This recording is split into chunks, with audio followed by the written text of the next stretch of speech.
L'Assemblée va maintenant écouter une déclaration du Premier ministre par intérim de la République du Mali, son Excellence Abdoulaye Maïga. Je prie le protocole d'escorter son Excellence.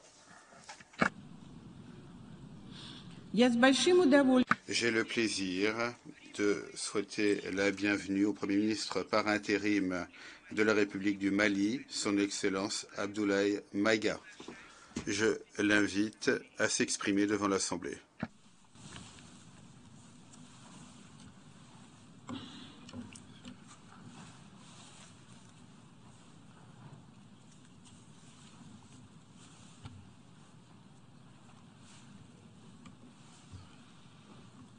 Monsieur le Président de l'Assemblée générale, Mesdames et Messieurs les chefs d'État et de gouvernement, Monsieur le Secrétaire général de l'Organisation des Nations unies, Mesdames et Messieurs, de prime abord, je voudrais m'acquitter de l'agréable devoir de vous adresser les chaleureuses salutations du peuple malien, riche de sa diversité culturelle, religieuse et ethnique, ainsi que celle de son Excellence, le colonel Assimi Goïta, président de la transition, chef de l'État.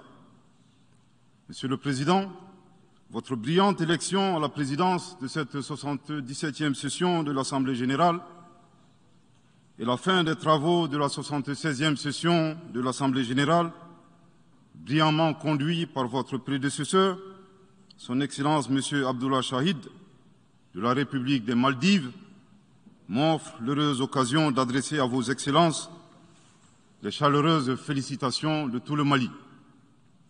Enfin, permettez-moi de réitérer à notre secrétaire général, M. Antonio Guterres, notre haute appréciation des efforts louables qu'il continue de déployer pour la réalisation des nobles objectifs de notre organisation commune. Nous sommes convaincus que vous êtes un ami du Mali et du Sahel. L'amitié reposant sur la sincérité, souffrez que je vous exprime mon profond désaccord suite à votre récente sortie médiatique, au cours de laquelle vous prenez position et vous vous exprimez sur l'affaire des 46 mercenaires ivoiriens, qui est une affaire bilatérale et judiciaire entre deux pays frères. C'est évident que la qualification judiciaire des infractions liées à cette affaire ne relève pas des attributions du secrétaire général des Nations unies. Au Mali, notre administration ne travaille pas sur la base de l'oralité ni des déclarations par voie de presse.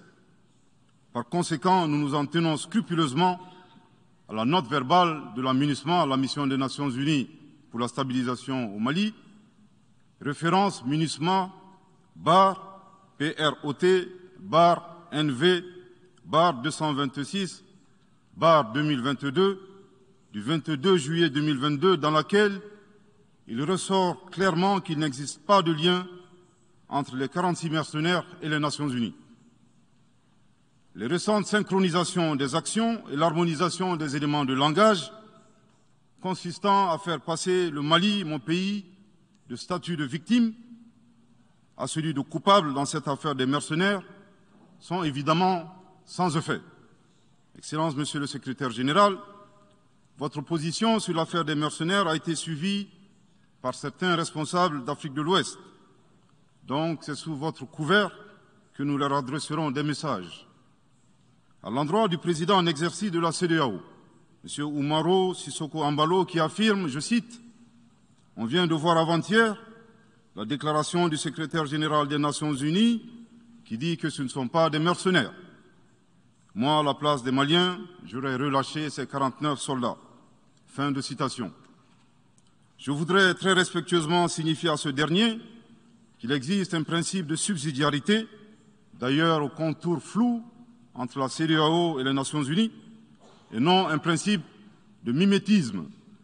Également, il est important de lui préciser que le secrétaire général des Nations unies n'est pas un chef d'État et le président en exercice de la CEDEAO n'est pas un fonctionnaire. Par conséquent, il serait indiqué qu'il ne banalise pas la CEDEAO. Enfin, il est utile de rappeler au président en exercice de la CEDEAO qu'au Mali, les autorités n'interfèrent pas dans les dossiers judiciaires et respectent l'indépendance de la justice. Donc nous n'avons pas vocation à interpeller ou relâcher. Ceci relève de la fonction judiciaire. Aussi, M. Oumaro Sissoko Embalo doit être conscient du fait qu'il est le dépositaire d'un lourd héritage et de plusieurs sacrifices qui ont fait la renommée de cette organisation. La dynamique ayant fait la grandeur de la CEDEAO ne doit pas être brisée. Par ailleurs, nous avons pris acte de la menace de sanctions proférées contre le Mali et loin d'être impressionnés par des sanctions, je voudrais signaler au président en exercice de la CEDEAO qu'à la fin de son mandat, les peuples ouest-africains le jugeront sur les efforts qu'il a fournis pour améliorer les conditions de vie des populations et non des shows médiatiques servant des agendas étrangers. À l'endroit de M. Bazoum, il remarquera que le gouvernement de la transition n'a pour le moment jamais réagi à ces propos injurieux pour deux raisons cumulatives. La première raison tient au respect de l'héritage laissé par nos ancêtres, qui consiste à ne pas répondre aux injures par des injures. La seconde relève de l'identité de M. Bazoum, l'étranger qui se réclame du Niger. Nous savons que le peuple nigérien, frère du Mali, se distingue par des valeurs sociétales, culturelles et religieuses très riches. M. Bazoum n'est pas un Nigérien, son comportement nous le reconforte totalement dans notre constat. Excellence, Monsieur le Secrétaire général, le Mali tirera toutes les conséquences de droit de vos agissements. Devant Dieu et en leur âme et conscience, nous demandons à ceux qui refutent notre version d'indiquer s'ils accepteront que les militaires ayant dissimulé leurs identités en mettant sur leur passeport qu'ils sont peintres, maçons, etc., avec des armes débarquent dans leur aéroport sans que le pays de destination n'ait été au préalable informé et dans le dessein funeste de déstabiliser ce pays. S'ils ne l'acceptent pas en tant qu'État, si cela n'est pas possible à Lisbonne ou ailleurs, le Mali non plus ne l'acceptera pas en tant qu'État et ce ne sera pas non plus possible à Bamako ou dans une autre localité malienne. Monsieur le Président, une nouvelle ère des solutions porteuses de changement pour relever des défis interdépendants. Thème de cette 77e session de l'Assemblée générale, suscitera l'espoir de meilleurs jours pour le Mali, à la condition que le bilan sans complaisance de l'ancienne ère soit établi, que les enseignements soient tirés et que les recommandations objectives soient formulées. Une fois cet état franchi, je ne doute pas qu'à travers notre action collective, nous réussirons à pacifier les multiples foyers de tension dans le monde, mais aussi à promouvoir un développement harmonieux et lutter efficacement contre les pandémies, la dégradation de l'environnement et le réchauffement climatique, les inégalités et les politiques de domination et de prédation des ressources. Depuis le mois d'août 2020, le Mali, mon pays, se trouve dans un processus de transition qui prendra fin le 26 mars 2024 par le transfert de pouvoir aux autorités élues. D'ici à cette échéance et conformément aux recommandations des assises nationales de la refondation, les autorités de la transition se sont engagées dans 2 chronogrammes convenus avec la CEDEAO à faire des réformes politiques et institutionnelles avant d'organiser des élections dont l'objectif ultime est de refonder l'État malien, afin qu'il réponde aux aspirations profondes et légitimes de notre peuple à la paix, à la sécurité, à la bonne gouvernance, au développement et à la stabilité institutionnelle durable au Mali. Dans cette perspective, je suis heureux de souligner que certaines avancées majeures ont déjà été réalisées, notamment la promulgation de la loi électorale, qui comprend entre autres la création de l'autorité indépendante de gestion des élections, dont l'installation est à un stade avancé, ainsi que la mise en place d'une commission composée d'éminentes personnalités de toutes les composantes de la société malienne, chargée de la rédaction de la nouvelle Constitution. Monsieur le Président, sur un autre plan, peu de gens savent que le Mali est le seul pays au monde dans lequel se superposent et se déroulent simultanément 4 types d'insécurité: le terrorisme, les conflits communautaires manipulés par les terroristes et leurs sponsors étatiques étrangers, la criminalité transnationale organisée et les actions violentes d'individus isolés. Parallèlement à ce processus de retour à l'ordre constitutionnel, le Mali continue de mener une lutte sans merci contre les acteurs de l'insécurité, en particulier les groupes extrémistes qui sont responsables de toutes sortes d'abus contre nos paisibles populations. En ce qui concerne le Mali, je suis heureux et fier de vous annoncer que les groupes terroristes ont été sérieusement affaiblis et la peur a même changé de camp. Cependant, ces groupes criminels gardent encore et toujours une certaine capacité de nuisance dans leur tentative désespérée de porter atteinte à notre intégrité territoriale et de terroriser nos populations. Les vaillantes forces de défense et de sécurité du Mali restent déterminées à faire face à toutes les menaces d'où qu'elles viennent. Sous l'impulsion de son Excellence le colonel Assimi Goïta, président de la transition, chef de l'État. Le gouvernement du Mali continue d'intensifier les efforts importants pour recruter, former, équiper et renforcer les capacités opérationnelles des forces de défense et de sécurité maliennes. Je dois dire ici que les actions offensives menées jusque-là ont permis à nos forces de remporter des victoires décisives contre les forces obscurantistes. Elles ont également permis à l'État de reprendre pied et de réaffirmer son autorité sur une grande partie du territoire national, ainsi que de favoriser le retour de plusieurs milliers de nos compatriotes dans leur localité d'origine. Cependant, nous savons que la solution uniquement militaire ou sécuritaire a ses limites. C'est la raison pour laquelle, en appui à l'action militaire, le gouvernement du Mali s'est doté d'une stratégie globale et intégrée, comprenant des mesures politiques, sociales, de développement, y compris la fourniture des services sociaux de base à nos populations, durement affectées par la crise multiforme que nous traversons depuis janvier 2012, avec comme objectif la restauration de l'autorité de l'État sur l'ensemble du territoire national. Dans cette dynamique, le gouvernement du Mali a approuvé le 24 août dernier la stratégie nationale de stabilisation des régions du centre et son plan d'action 2022-2024. Cette stratégie traduit la volonté des autorités de la transition d'avoir une approche holistique de la stabilisation des régions du centre. Elle vise à faire du centre une zone stable et prospère où les communautés sont réconciliées et vivent en harmonie avec leurs voisins. Parallèlement, la mise en œuvre diligente et intelligente de l'accord pour la paix et la réconciliation au Mali, issu du processus d'Alger, demeure une priorité stratégique des autorités de la transition. En tant qu'instrument pacifique de résolution durable de crise que traverse le Mali dans sa partie nord. Je dois dire que je suis particulièrement heureux des conclusions de la deuxième réunion de niveau décisionnel des parties à l'accord, tenue à Bamako du 1er au 5 août 2022. Cette importante réunion qui a regroupé les parties signataires et la médiation internationale a permis de lever certains obstacles afin de relancer le processus de mise en œuvre de l'accord. Poursuivant cette dynamique positive et progressive du processus de paix, la 6e réunion de haut niveau du comité de suivi de l'accord, CSA, s'est tenue à Bamako il y a à peine quelques semaines, le 2 septembre 2022. Cette session du CSA est un signal fort de la volonté des parties à s'engager dans une nouvelle dynamique en vue de parachever la mise en œuvre de l'accord. Je réaffirme ici notre attachement à ce processus dont la réussite demeure l'une des conditions sine qua non de la stabilité durable du Mali.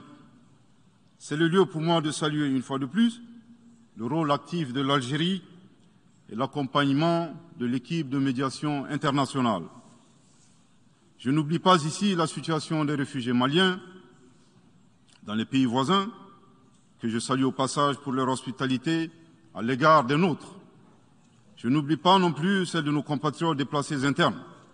Je veux les rassurer que le gouvernement du Mali reste très attentif à leur situation précaire et que tous nos efforts visent à créer les conditions propices à leur retour dans la sécurité et la dignité en vue de leur participation effective à la vie de la nation. Monsieur le Président, dans sa difficile quête pour la paix, la stabilité et le développement durable, le peuple malien reste reconnaissant des efforts et des sacrifices consentis par la MINUSMA, de sa création en juillet 2013 à nos jours, visant à aider le Mali à restaurer son autorité sur l'ensemble de son territoire. C'est pourquoi je tiens à rendre hommage au nom du peuple et du gouvernement malien à la mémoire de toutes les victimes maliennes comme étrangères, civiles comme militaires, tombées sur le champ d'honneur au Mali. Cela dit, il nous faut reconnaître que près de 10 ans après son établissement, les objectifs pour lesquels l'AMINUSMA a été déployé au Mali ne sont pas atteints, et ce, en dépit des nombreuses résolutions du Conseil de sécurité. C'est pourquoi le gouvernement du Mali réitère sa demande, maintes fois exprimée, d'un changement de paradigme, d'une adaptation de l'AMINUSMA à l'environnement dans lequel elle est déployée et d'une meilleure articulation de cette mission avec les autorités maliennes. Dans cette perspective, il est extrêmement important pour l'AMINUSMA de rester une force d'appui au Mali dans sa quête de stabilité. Le gouvernement du Mali dénonce les influences extérieures négatives et les tentatives d'instrumentalisation de certaines entités légalement présentes au Mali pour servir des agendas cachés, y compris à travers l'exploitation de la question des droits de l'homme aux fins de déstabilisation. Monsieur le Président, le monde se souviendra qu'après avoir été abandonné en plein vol le 10 juin 2021 par la France, qui a unilatéralement décidé de retirer la force Barkhane du Mali, mon pays a été ensuite poignardé dans le dos par les autorités françaises. La précision est d'autant plus utile que nous refusons tout amalgame avec le peuple français que nous respectons. Les autorités françaises, profondément anti-françaises, pour avoir régné les valeurs morales universelles et trahi le lourd héritage humaniste des philosophes des Lumières, se sont transformées en une junte au service de l'obscurantisme. Je répète, les autorités françaises, profondément anti-françaises, pour avoir régné les valeurs morales universelles et trahi le lourd héritage humaniste des philosophes des Lumières, se sont transformées en une junte au service de l'obscurantisme. Je répète pour une dernière fois. Les autorités françaises profondément anti-françaises, pour avoir régné les valeurs morales universelles et trahi le lourd héritage des philosophes des Lumières, se sont transformées en une junte au service de l'obscurantisme. Obscurantisme de la junte française nostalgique de pratiques néocoloniales, condescendantes, paternalistes et revanchardes, qui a commandité et prémédité des sanctions inédites, illégales, illégitimes et inhumaines de la CEDEAO et de l'UEMOA contre le Mali et mon pays. Après plus de 10 ans d'insécurité et en fait des milliers de morts, autant de réfugiés et de déplacés internes, n'est-ce pas un sacrilège de mettre une population malienne victime de l'insécurité dans un pays enclavé sous embargo pendant 7 mois, en procédant à la fermeture des frontières et la saisie des comptes financiers du Mali. Grâce à sa résilience et à la solidarité de pays amis et des peuples africains, le peuple malien a tenu et a déjoué les pronostics de ses adversaires.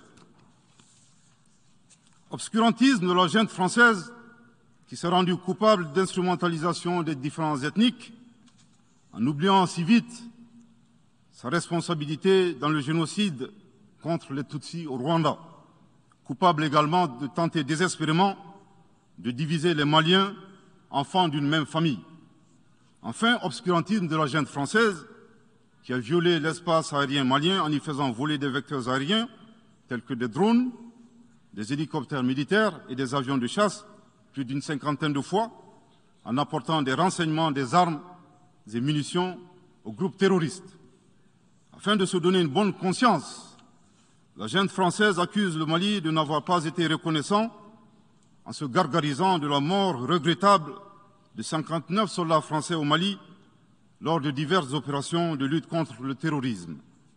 À cette triste accusation, nous rappelons que dans la majorité des interventions d'officiels maliens et des cérémonies, nous rendons systématiquement un hommage à l'ensemble des victimes de l'insécurité au Mali, sans distinction de nationalité, donc y compris les 59 Français décédés. Aussi, nous les invitons à ne pas s'arrêter à si bon chemin et de remonter le temps, en passant par leur intervention en Libye, décriée par toute l'Afrique, sans oublier la participation forcée des milliers d'Africains à la Première et la Seconde Guerre mondiale, sans oublier la traite négrière qui explique le sort économique de beaucoup de pays. Combien d'Africains sont-ils morts pour la France et le monde libre dans lequel nous vivons? Monsieur le Président, eu égard à la gravité des faits commis par la junte française, le Mali, dans sa lettre en date du 15 août 2022, a demandé la tenue d'une réunion d'urgence du Conseil de sécurité des Nations Unies.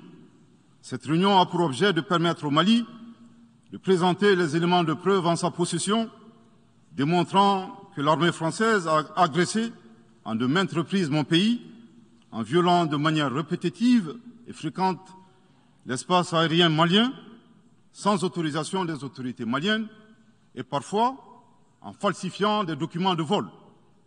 Plus grave, Monsieur le Président, le Mali sera en mesure de prouver que la junte française a fourni des renseignements et des armes à des groupes terroristes. Le gouvernement du Mali s'interroge sur les raisons qui poussent cet État membre du Conseil de sécurité, de surcroît assurant la présidence de cet organe, à faire obstacle au débat en vue de la manifestation de la vérité. Le monde doit être édifié sur les faits graves qui se sont déroulés au Mali et qui sont à la base de l'aggravation de l'insécurité et de la déstabilisation du Mali et du Sahel. Par la saisine du Conseil de sécurité, le gouvernement du Mali entend mettre cet important organe chargé à titre principal du maintien de la paix et de la sécurité internationale face à ses responsabilités et dénoncer les agissements de la junte française contre mon pays. Ces actes hostiles sont incompatibles avec la Charte des Nations Unies et son statut de membre permanent. Il y va de la crédibilité de notre mécanisme commun, de l'efficacité de la lutte contre le terrorisme, mais surtout, il y va de l'intégrité de l'Organisation des Nations Unies, qui repose entre autres sur le respect des engagements internationaux, de la légalité internationale et de la Charte des Nations Unies. Monsieur le Président, il semble opportun pour le Mali de demander votre implication personnelle auprès du Conseil de sécurité des Nations Unies afin que notre demande aboutisse pour que cesse la duplicité et la guerre par procuration imposée à mon pays. Monsieur le Président, dans la lutte contre le terrorisme et l'extrémisme violent, le gouvernement du Mali est fortement interpellé sur la question des droits de l'homme. Je tiens à souligner que les droits de l'homme constituent avant tout des valeurs qu'incarne chaque Malien. Aussi, le gouvernement du Mali reste déterminé à les respecter et à les faire respecter, conformément à sa politique de tolérance zéro contre l'impunité. Et cela par fidélité à nos valeurs ancestrales inscrites dans la charte de Kouroukanfouga, proclamée en 1236 par l'empereur du Mali, Soundiata Keïta. Le Mali, berceau de grandes civilisations, héritier de grands empires, terre de brassage, d'hospitalité et de tolérance, fait de la promotion et de la défense des droits de l'homme une priorité nationale. C'est pourquoi je réaffirme avec force que les opérations militaires des forces de défense et de sécurité du Mali sont conduites dans le strict respect des droits de l'homme et du droit international humanitaire. Cependant, comme je viens de le souligner, le gouvernement du Mali s'oppose avec véhémence à l'instrumentalisation de la question des droits de l'homme à des fins politiques, de positionnement, voire de chantage ou d'intimidation. De même, nous regrettons la sélectivité observée entre les droits des populations dont des villages entiers sont massacrés et rasés, qui ne suscitent presque pas d'indignation particulière, et la manipulation communicationnelle faisant passer des terroristes neutralisés sur le champ de bataille pour des civils innocents. Monsieur le Président, pour terminer, je dirais que le peuple malien a décidé de prendre son destin en main. Il soutient pleinement le gouvernement dans la refondation du Mali, ainsi que le retour à un ordre constitutionnel apaisé et sécurisé en mars 2024, à l'issue d'élections libres, transparentes et crédibles. La réalisation de ces vastes chantiers exige du gouvernement de poursuivre et d'intensifier les efforts en vue de l'amélioration continue de la situation sécuritaire dans le pays et de la protection des personnes et de leurs biens. À cet égard, je me réjouis de la tenue à Lomé, le 6 septembre dernier, de la 3e réunion du groupe de suivi et de soutien à la transition. Les conclusions de cette importante rencontre, notamment la reconnaissance des progrès réalisés par la transition et les appels lancés en faveur de la mobilisation de tous les partenaires du Mali pour consolider leur appui politique, économique, technique et financier à la République du Mali, ainsi que pour soutenir les efforts des autorités de la transition du Mali en vue d'un retour harmonieux à l'ordre constitutionnel. Je voudrais rappeler que la transition au Mali résulte de plusieurs années de dysfonctionnement de notre jeune démocratie qui a engrangé quelques résultats positifs. Malheureusement, à l'heure du bilan, les passifs sont plus importants que les actifs, d'où la survenance de la transition. Je saisis cette opportunité qui m'est offerte pour remercier chaleureusement notre respecté aîné, son Excellence le Président Alassane Dramane Ouattara, pour les sages et éclairés conseils qu'il nous a prodigués dans son allocution mémorable à cette 77e session de l'Assemblée générale des Nations unies. Je voudrais le rassurer que les autorités de la transition malienne n'ont d'autres objectifs que de faire des réformes politiques et institutionnelles avant d'organiser des élections, tout en luttant obstinément contre le terrorisme. Ces réformes permettront d'améliorer la gouvernance et toutes les dispositions seront prises pour que la démocratie malienne soit la plus enviée au monde. Dans ce chantier, nous prêterons une attention particulière au 3e mandat, qui ne sera pas possible. Le troisième mandat pour un public moins averti consiste pour un président de la République d'effectuer une manœuvre en 4 temps, en vue de conserver le pouvoir pour lui seul et son clan. Premier temps, presque en fin de second mandat, donc en principe non rééligible, il s'agit pour le président de la République sortant de déclencher une révision constitutionnelle de manière non consensuelle. Deuxième temps, au cours de cette révision constitutionnelle, le président de la République sortant modifiera quelques dispositions constitutionnelles. Troisième temps, une fois la nouvelle constitution adoptée, sur fond de crise politique naturellement, le président sortant devient candidat en violation de la limitation du nombre de mandats à 2. Sa candidature est alors justifiée par l'adoption de la nouvelle constitution et le prétexte est tout trouvé. La limitation du nombre de mandats à 2 concernait l'ancienne constitution. Par conséquent, il est candidat au regard de la nouvelle constitution adoptée. Quatrième temps, une farce électorale est organisée. Forcément, il remporte les élections et s'ensuit une chasse impitoyable aux opposants politiques, dont certains sont arrêtés, d'autres s'exilent et d'autres assassinés. Les allégeances sont obtenues grâce au pouvoir de l'argent, le clientélisme et les intimidations. Dans un langage plus simplifié et en référence à une métaphore footballistique, le 3e mandat est une magie. C'est l'art de se dribbler soi-même tout en gardant le ballon.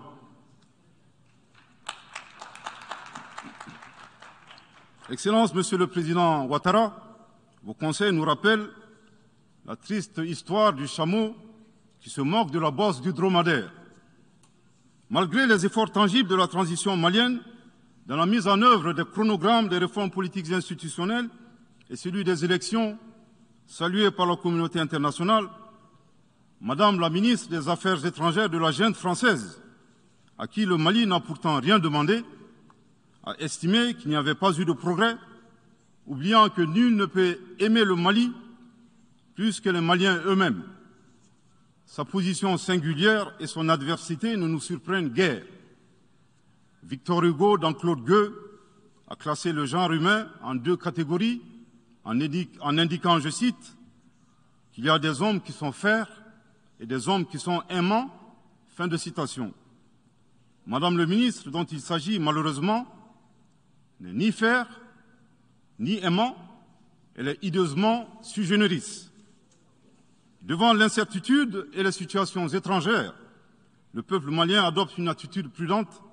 C'est ce que l'écrivain et le sage Amadou Hampâté-Bâ met en relief en conseillant dans l'étrange destin de Wangrin que, je cite, « Si observer est une qualité, Savoir se taire préserve de la calamité. Fin de citation. Madame le ministre de la Junte française, le Mali vous conseille de vous contenter d'observer sa situation. C'est l'occasion pour moi de saluer les relations de coopération exemplaires et fructueuses entre le Mali et la Russie, tout en réaffirmant que le Mali reste ouvert à tous les partenaires qui souhaitent l'aider à relever les défis multiples qui l'assaillent, dans le respect strict de sa souveraineté, de son unité et de la dignité du peuple malien. Le Mali rappelle que, conformément à la vision du colonel Assimi Goïta, président de la transition chef de l'État, 3 principes guident l'action publique nationale. Premier principe, le respect de la souveraineté du Mali. Deuxième principe, le respect des choix stratégiques et de partenaires opérés par le Mali. Troisième principe, la prise en compte des intérêts vitaux du peuple malien dans les décisions prises. En application de ces principes, le Mali reste disposé à poursuivre et à renforcer ses relations de bon voisinage avec l'ensemble des pays qui l'entourent. De même, le Mali, fidèle à son engagement panafricain, continuera à œuvrer au sein des organisations sous-régionales et régionales pour la réalisation de l'intégration africaine. Également, l'atteinte des objectifs de la transition requiert l'accompagnement de l'ensemble des partenaires du Mali, y compris les Nations Unies. J'en appelle donc aux amis du Mali à rester mobilisés aux côtés du gouvernement en vue de l'aider à relever ensemble ces défis importants. Pour la grande majorité des États du monde, convaincus par le respect mutuel et le partenariat gagnant-gagnant, je leur garantis que les portes du Mali leur sont grandement ouvertes et les Maliens les accueilleront les bras ouverts. Pour la minorité qui serait tentée de ne pas respecter ces principes, nous leur promettons qu'ils feront face à des millions de Assimi Goïta, soucieux de défendre leur honneur, leur dignité et leurs intérêts vitaux. Je terminerai en donnant 2 conseils aux nostalgiques de la domination. Ayez le sens de l'empathie en traitant les autres comme vous voudrez être traités ou en ne faisant pas aux autres ce que vous ne voudrez pas qu'on vous fasse. Le second conseil, revoyez vos copies, revoyez vos modèles, revoyez vos logiciels pour intégrer le changement de mentalité et l'évolution du monde dans vos grilles de lecture et d'analyse. Sortez du passé colonial et entendez la colère, la frustration, le rejet qui remonte des villes et campagnes africaines, des populations africaines, et comprenez que ce mouvement est inexorable. Grâce au principe de la multiplication fractale, vos intimidations et vos actions subversives n'ont fait que grossir le rang des Africains soucieux de préserver leur dignité. S'il n'était qu'une centaine aux indépendances, aujourd'hui nous sommes des millions, et demain, tant que les paradigmes inégalitaires demeureront, nous serons des milliards. Le Mali et son peuple ne seront pas des spectateurs face aux assauts et l'adversité. Pour chaque mot employé de travers, nous réagirons par réciprocité. Pour chaque balle tirée contre nous, nous réagirons par réciprocité. C'est à ce prix qu'une nouvelle ère sera une réalité avec des solutions porteuses de changement pour relever des défis interdépendants, avec des États interdépendants et en valorisant l'homme sans distinction aucune, notamment de race, de couleur, de sexe, de langue, de religion, d'opinion politique ou de toute autre opinion, d'origine nationale ou sociale, de propriété, de naissance ou de toute autre situation telle que stipulée à l'article 2 de la Déclaration universelle des droits de l'homme. Que Dieu bénisse le Mali et préserve les Maliens des forces obscurantistes et destructrices du monde. Que Dieu bénisse l'Afrique et préserve les Africains des forces obscurantistes et destructrices du monde. Que Dieu bénisse le monde et préserve l'humanité entière des forces obscurantistes et destructrices du monde. Je vous remercie de votre très aimable attention.